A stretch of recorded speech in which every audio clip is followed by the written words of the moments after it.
Zayniddin Zidan futboldagi sabr timsoliga o'xshaydi. Futbolchiligida ham aksar yulduzlar kabi yoshligida porlamagan.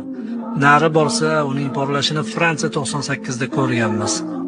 26 yoshga to'lganida Zidan ana shundan so'ng 8 yil o'ynadi. Ana shu muddat ichida o'z davrining qiroliga aylandi. 3 bora dunyoning eng yaxshi o'yinchisiga aylandi. Futbolchi orzu qilishi mumkin bo'lgan hamma natijani qayd etdi. 2 bora o'ynagan jahon chempionati finallarida gol urgan. Fantastik harakatlari bilan futbol roliklarini bezab tashladi. Sharhlovchilar uning o'yinlarini zavqlanib, to'lqinlanib sharhlaydigan bo'ldilar. Zidan xunuk o'ynay olmaydi degan maqol ham paydo bo'ldi oxiri. Uning xotirjam fitrati eng muhim o'yinlarda katta sahnaga chiqardi. Jahon chempionati finali kechasida vatani durang o'ynab turganida asablarini jilovlay olmay namoyishkorona maydondan chiqib ketdi. Kubokning oldidan mag'lub bo'lib ketdi.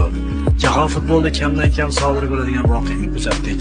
Mag'lub jamoa vakili chempion jamoadan ko'proq esga olinadigan bo'ldi.